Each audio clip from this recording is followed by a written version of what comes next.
जय हिंद दोस्तों। तो कैसे हैं आप सभी। स्वागत है आप सभी का हमारे चैनल सुमित बैल टॉक्स में। दोस्तों, अगर आप पंप सेक्टर के अंदर इन्वेस्ट करने का प्लान कर रहे हैं या फ्यूचर में आपकी प्लानिंग है इस सेक्टर के अंदर इन्वेस्टमेंट करने की, तो ये वीडियो आपके लिए बहुत काम की होने वाली है। इन तीनों कंपनीज में कौन सी कंपनी आपके पोर्टफोलियो के लिए सबसे बेटर इन्वेस्टमेंट हो सकती है, ये यहाँ पर आपको जानने को मिलेगा। क्योंकि इस वीडियो के अंदर हम बताने वाले हैं आपको कि कौन सी कंपनी कंसिस्टेंट ग्रोथ दिखा रही है और कौन सी कंपनी का फ्यूचर स्ट्रॉन्ग हो सकता है एज पर करंट मार्केट कंडीशंस, और कौन से स्टॉक आपके लिए रिस्क रिवॉर्ड के हिसाब से सही चॉइस हो सकती है। ये सारी चीज़ें आपको क्लियर होती हुई देखने को मिलेंगी इस पूरी वीडियो के अंदर, तो वीडियो को एंड तक जरूर देखिएगा।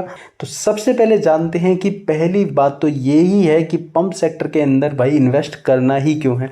क्योंकि दोस्तों, अगर मार्केट की बात करें तो इन्वेस्टर जो कि मेन बड़े इन्वेस्टर्स होते हैं, उनकी नज़र जो है वो इंडस्ट्रियल और मैन्युफैक्चरिंग स्टॉक के ऊपर ज़्यादा बनी हुई है। क्योंकि हमारी इकोनॉमी में इंफ्रास्ट्रक्चर और वाटर सॉल्यूशन पर जोरदार फोकस किया जा रहा है। क्योंकि आपने गवर्नमेंट की साइड से भी काफ़ी रिपोर्ट्स देखी होंगी और पीएमओ की साइड से भी हर घर जल के सेगमेंट के ऊपर और सोलर सेगमेंट के ऊपर काफ़ी ज़्यादा फोकस किया जा रहा है। तो वाटर टेक और पंप मैन्युफैक्चरिंग सेक्टर को make in India, renewable energy और एक्सपोर्ट ग्रोथ जैसे थीम्स जो हैं ये बहुत ही ज़्यादा फ़ायदा पहुंचा रही हैं। और जब ओसवाल पंप जैसे स्टॉक जो कि 97% सेल्स ग्रोथ के साथ दिखाई देते हैं, और शक्ति पंप उसका अगर आप पैट देखेंगे वो ऑलमोस्ट डबल देखने को मिलता है, तो ऐसे समय में तो भाई करेक्ट टाइम हो सकता है किसी भी पंप सेक्टर के स्टॉक के अंदर इन्वेस्ट करने का, जो कि फ्यूचर में अच्छे खासे रिटर्न्स आपको बनाकर दे सकता है। इसलिए आपको ये वीडियो देखना बहुत ज़्यादा इंपॉर्टेंट हो जाता है, ताकि आपको मार्केट की कंडीशंस का पता चले, रेस का पता चले कि भाई कौन सा स्टॉक ज़्यादा बेटर हो सकता है, किस में पैसा लगाना चाहिए, किस में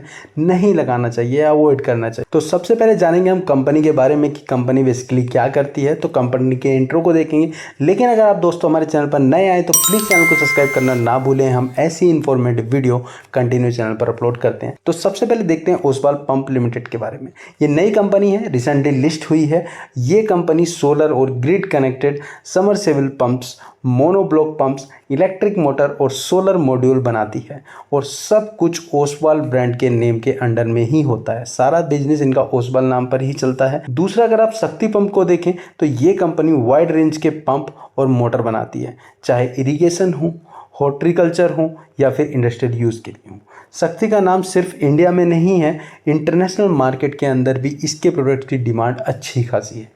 और अगर आप रोटो पंप की बात करें तो ये इंडिया की पहली प्रोग्रेसिव कैविटी पंप बनाने वाली कंपनी। रोटो पंप स्पेशलाइज करती है इंडस्ट्रियल पंपिंग सॉल्यूशंस को, जैसे कि waste water, sugar oil and gas, marine और केमिकल इंडस्ट्री के लिए। तो आपको पिक्चर थोड़ी क्लियर होती हुई दिख रही होगी कि ओसवाल पंप जो कि समरसेबल पंप्स पर, सोलर पंप्स पर भी काम करते हैं। शक्ति पंप भी सेम सेगमेंट पर काम करता है, थोड़ा मिला जुला ओसवाल पंप से ही रिलेटेड सेगमेंट है, जैसे कि इरिगेशन का हुआ या हॉर्टिकल्चर का हुआ। इंडस्ट्रियल सेक्टर में भी शक्ति पंप काम करता है, लेकिन रोटो पंप का जो सेगमेंट है वो कम्प्लीटली डिफरेंट है। कम्प्लीटली डिफरेंट नहीं, लेकिन उनका फोकस है इंडस्ट्रियल सेगमेंट के ऊपर काम करने का, जैसे कि वेस्ट वाटर का हो गया, शुगर ऑयल का हो गया, गैस, मरीन, इन सब सेगमेंट के लिए, इंडस्ट्रियल सेगमेंट के लिए काम करते हैं। सेकेंड पॉइंट में हम इनके फाइनेंशियल रेशो पर भी थोड़ी नज़र डाल लेते हैं, क्योंकि ये कंपैरिजन भी बहुत ज़्यादा इंपॉर्टेंट है। तो अगर आप ओसवाल पंप लिमिटेड को देखेंगे तो इसका पीई रेशो 70 के आसपास का देखने को मिलता है। आरओसी यहाँ पर 73 है, आरओई अगर आप देखेंगे तो 77 है, और इबिटा यहाँ पर 45.5% का देखने को मिलता है। और अगर आप शक्ति पंप का देखेंगे तो इसका पीई रेशो 29 का देखने को मिलता है, आरओसी 55 की देखने को मिलती है, आरओई 42 की देखने को मिलती है, और इबिटा 19% का देखने को मिलता है। अगर आप प्रमोटर होल्डिंग देखेंगे तो यहाँ पर शक्ति पंप के पास 51% की होल्डिंग है, और 3 ईयर सेल्स ग्रोथ 28% की देखने को मिलती है। और अगर आप रोटो पंप की बात करें तो इसमें पीई रेशो हमको 55 का देखने को मिलता है, आरओसी 18% की देखने को मिलती है, आरओई 16% की, और इबिटा 27% का देखने को मिलता है। प्रमोटर होल्डिंग और सेल्स ग्रोथ इसकी भी ठीक है, लेकिन सेल्स ग्रोथ यहाँ पर हमको थोड़ी सी डाउन होती हुई देखने को मिलती है, 19% की सेल्स ग्रोथ है। तो दोस्तों, नंबर के हिसाब से देखा जाए तो ओसवाल और शक्ति काफ़ी ज़्यादा एग्रेसिवली काम कर रहे हैं, ग्रोथ काफ़ी ज़्यादा एग्रेसिवली इनके अंदर देखने को मिलती है। रोटोपंप की बात करें तो ये थोड़ा सा डाउन है इन दोनों सेक्टर से, दोनों कंपनी से। लेकिन बात ये है कि भाई रोटोपंप का जो सेगमेंट है, जो उसकी नीच है, वो स्पेशलाइज है, वो इंडस्ट्रियल सेक्टर को ध्यान में रखकर ही अपने बिजनेस को फॉलो कर रहे हैं। फ्यूचर के अंदर डिमांड काफ़ी ज़्यादा हो सकती है और इंटरनेशनल मार्केट तो काफ़ी ज़्यादा ग्रोथ कर रहा है रोटोपंप का भी। तो अभी नंबर्स काफ़ी अच्छे नहीं हैं एज़ कम्पेयर टू शक्ति पंप एंड ओसवाल पंप, लेकिन फ्यूचर के अंदर काफ़ी अच्छे नंबर्स हमको इसके देखने को मिल सकते हैं। और दोस्तों स्टार्टिंग में जो मैंने आपको बताया कि ये तीनों ये सेगमेंट में काम करते हैं, लेकिन इसको थोड़ा सा और इसको जानने की कोशिश करते हैं, इनके प्रोडक्ट और टेक्नोलॉजी को भी जानने की कोशिश करते हैं। तो ओसवाल पंप अगर आप देखेंगे तो मेनली काम करता है सोलर पावर्ड पंप पर, समरसेबल एंड मोनोब्लॉक पंप जो मैंने बताया था, मोटर और सोलर मॉड्यूल सेगमेंट पर भी ओसवाल पंप काम करती है। तो ये जो सोलर मॉड्यूल सेगमेंट है ना इसका, ये काफ़ी ज़्यादा स्ट्रॉन्ग है और यही जो एक अकेला सेगमेंट है। वैसे बाकी सारे सेगमेंट का प्रॉफिट तो मिलता ही है, लेकिन सोलर मॉड्यूल सेगमेंट जो है ना, ये काफ़ी ज़्यादा इनको बेनिफिट प्रोवाइड करा रहा है इन सारी पंप इंडस्ट्री को, चाहे वो ओसवाल का हो या शक्ति का हो। अगर आप शक्ति में भी देखेंगे तो ये भी समरसेबल पर काम करते हैं, सोलर पर भी काम करते हैं, बूस्टर पंप पर भी काम करते हैं, उसके साथ में हाइब्रिड कंट्रोलर तक पर काम करते हैं, और जैसे ईवी मोटर भी ये लोग बना कर देते हैं। तो शक्ति पंप का सेगमेंट काफ़ी डाइवर्सिफाई है ओसवाल पंप और रोटो पंप, क्योंकि ओसवाल पंप का पूरा सेगमेंट उसी साइड में है और रोटो पंप का पूरा इंडस्ट्रियल सेगमेंट में। लेकिन शक्ति पंप एक अकेली ऐसी कंपनी है जो इन दोनों सेगमेंट पर भी काम करती है, इंडस्ट्रियल सेगमेंट पर भी काम करती है और हॉर्टिकल्चर और इस पर जो अपना मोनोब्लॉक पंप हो गया, इन पर भी काम करती है। तो रोटो पंप को अगर आप देखेंगे तो ये कम्प्लीटली प्रोग्रेसिव कैविटी पंप बनाते हैं, single and twin screw pump बनाते हैं, मेनली हाई विस्कोसिटी और इंडस्ट्रियल यूजेस के लिए ये लोग अपने कस्टमर को फोकस करके अपना बिजनेस रन कर रहे हैं। और आपको थोड़ी अच्छे से जो पिक्चर क्लियर होती हुई देखने को मिलेगी वो मिलेगी इसके क्लाइंट और एप्लीकेशन के बेस पर। तो ओसवाल पंप के क्लाइंट अगर आप देखेंगे तो ये मेनली एग्रीकल्चर सेगमेंट से आते हैं और रेजिडेंशियल और इंडस्ट्रियल सेगमेंट से भी आते हैं। और शक्ति पंप के अगर आप देखेंगे तो वो सोलर सेगमेंट से भी आते हैं, कमर्शियल से भी आते हैं, ड्रेनेज से भी आते हैं, एग्रीकल्चर से भी आते हैं, और ईवी जो सेगमेंट है, इलेक्ट्रिक व्हीकल का जो सेगमेंट है, उस सेगमेंट से भी आते हैं, और उसके साथ में पूरा इंडस्ट्रियल सेगमेंट से भी आते हैं। और अगर आप रोटो पंप के देखेंगे तो वेस्ट वाटर कंपनियों की साइड से भी इनका काफ़ी बिजनेस आता है, ऑयल एंड गैस से आता है, केमिकल से आता है, शुगर से आता है, डिफेंस से आता है और मरीन से भी आता है। तो रोटो पंप को अभी आप कम नहीं समझ सकते। रिसेंटली मैं कह सकता हूँ कि इनके नंबर्स काफ़ी अच्छे नहीं हैं, लेकिन जो सेगमेंट है इनका वो काफ़ी ज़्यादा स्ट्रॉन्ग है। फ्यूचर में काफ़ी अच्छी ग्रोथ इसके सेगमेंट को हमको इस सेगमेंट में हमको देखने को मिल सकता है। और दोस्तों अगर हम कंपैरिजन कर रहे हैं तो मैन्युफैक्चरिंग कैपेबिलिटीज़ को जानना बहुत ज़्यादा ज़रूरी हो जाता है। तो ओसवाल पंप की बात करें तो 2 मैन्युफैक्चरिंग यूनिट है इनके पास करनाल हरियाणा में। इसके साथ में एक पंप के लिए है और एक सोलर मॉड्यूल के लिए है, स्पेशलाइज सोलर मॉड्यूल के लिए है, और एक पूरी कंप्लीट पंप सेक्टर के लिए। और दूसरा अगर आप शक्ति के पंप की बात करें तो इनके पास 3 यूनिट हैं जो पीतमपुर और मध्य प्रदेश में है, जो सोलर और समरसेबल प्रोडक्ट के लिए फुल्ली इन हाउस सेटअप है। इनका पूरा सेटअप इनका इन हाउस है।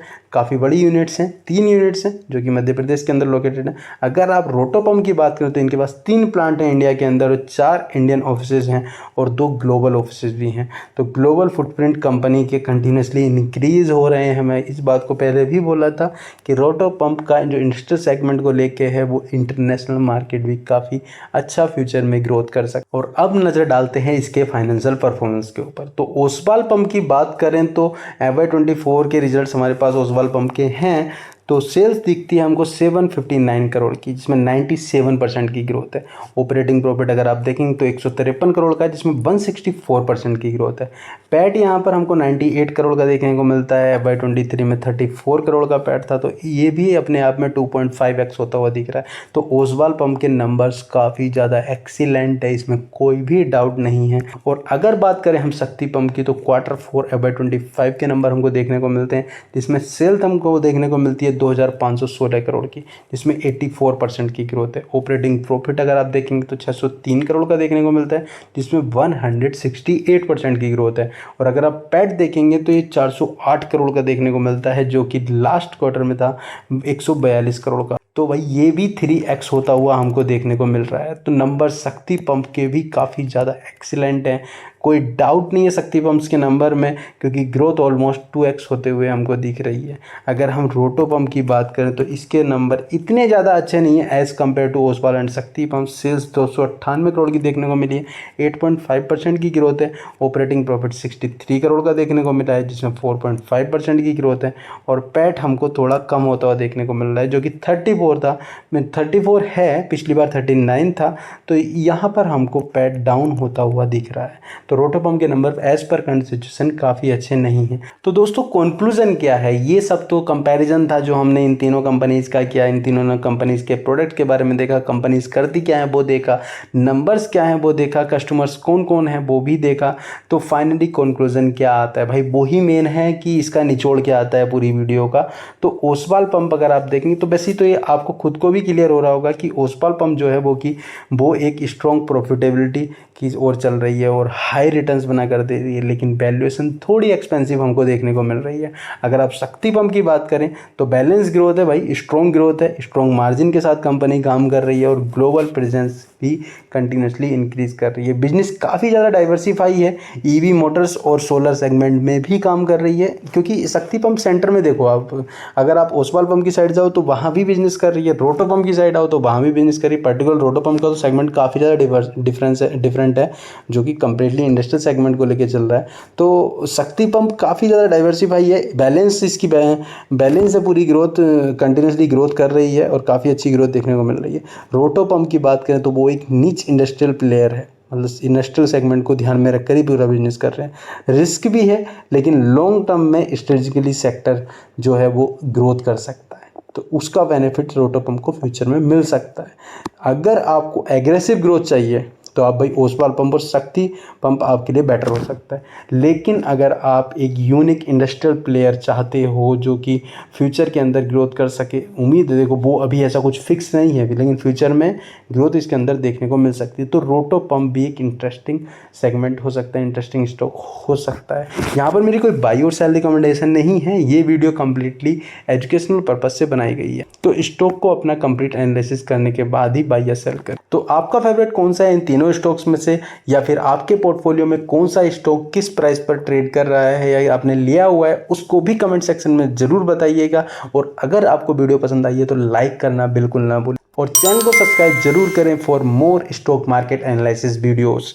मिलते हैं जल्दी एक नई इंटरेस्टिंग वीडियो के साथ, तब तक के लिए हैप्पी इन्वेस्टिंग, थैंक यू।